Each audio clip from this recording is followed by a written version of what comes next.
Aquí quiero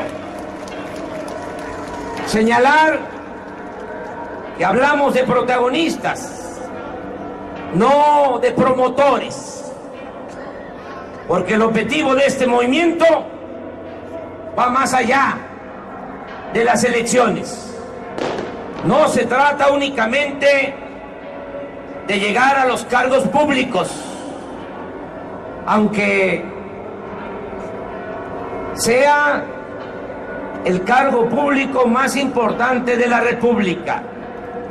Esto debe de quedar muy claro. No es el quítate tú porque quiero yo. No es la lucha del poder por el poder. El objetivo superior de nuestro movimiento es la transformación del país. Para que se entienda mejor y todos sepamos de qué se trata. Pensemos que solo han habido 3 transformaciones en la historia de nuestro país.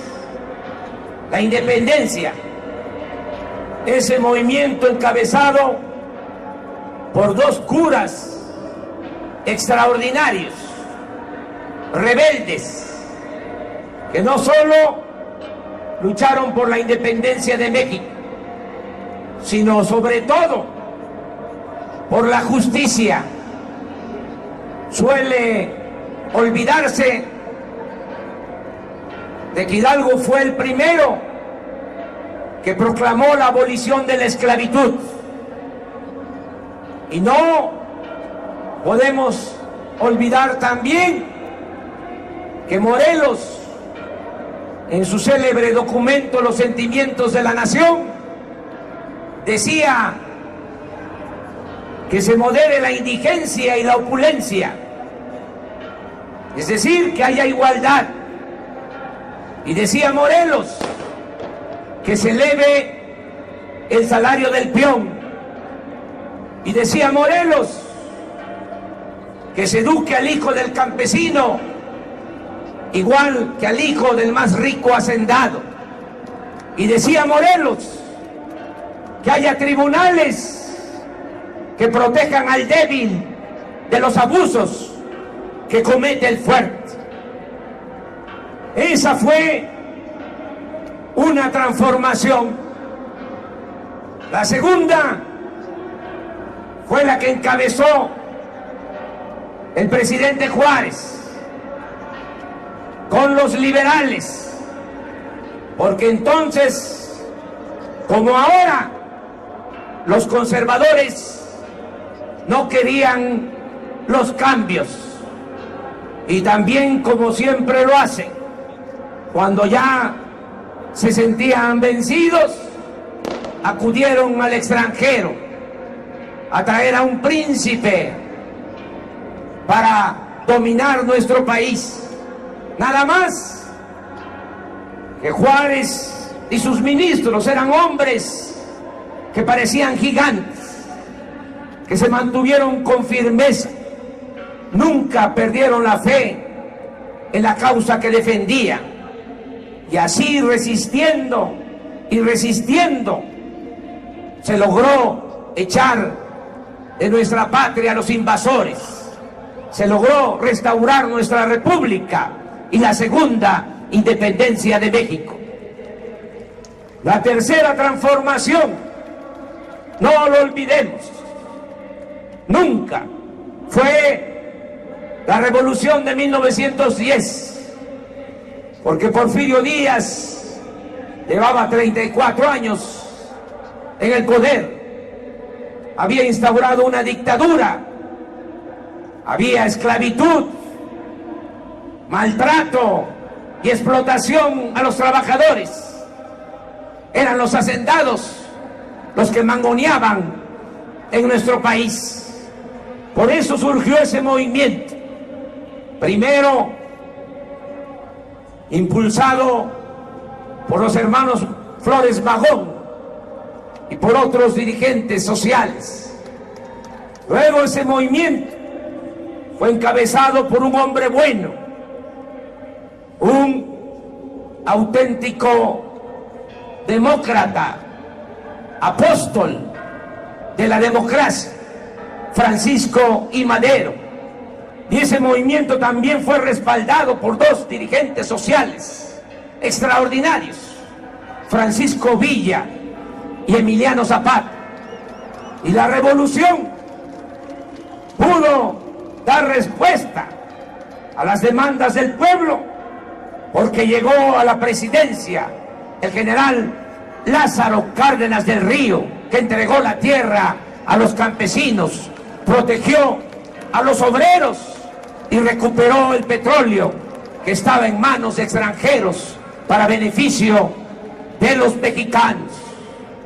3 grandes transformaciones han habido en la historia de nuestro país: independencia, reforma, revolución, y nosotros queremos llevar a cabo la 4ª transformación de la vida pública de México.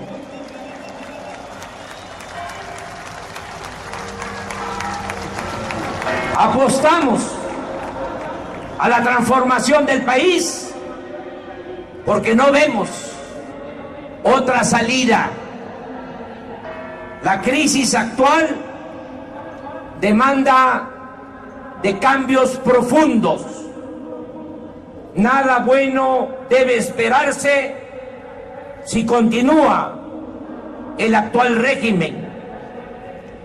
Tenemos claro que el principal problema de México es el predominio de una mafia del poder y que a ello se debe la decadencia y la tragedia nacional.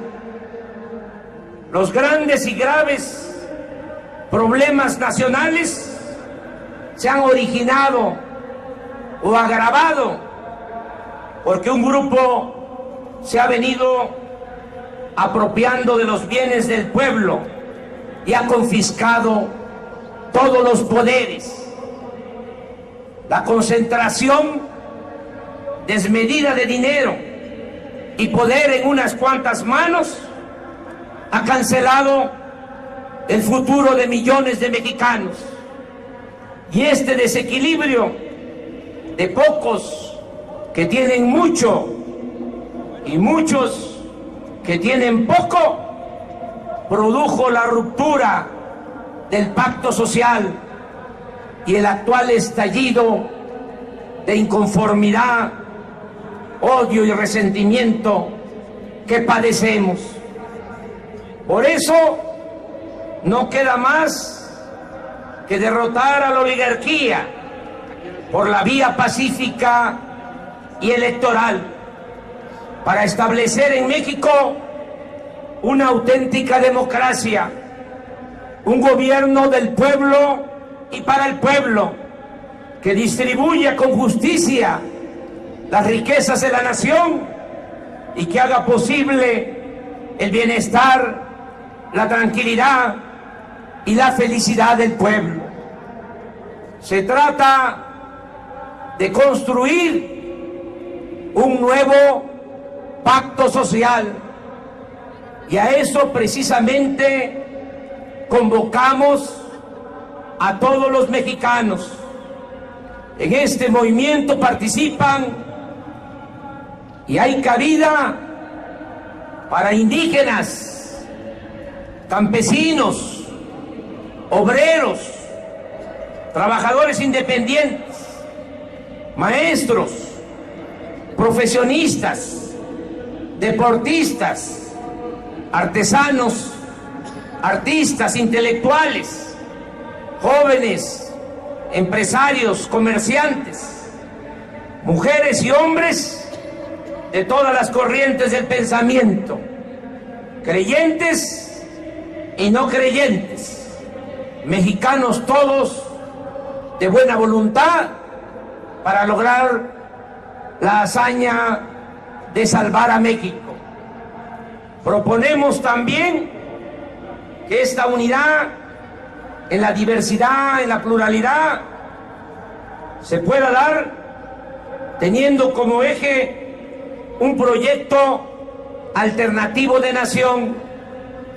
Estamos abiertos a que se analice, se enriquezca el que ya hemos presentado, que es fruto del trabajo de un grupo de especialistas e intelectuales, elaborado luego de que se recogieron los sentimientos de la gente en una amplia consulta nacional.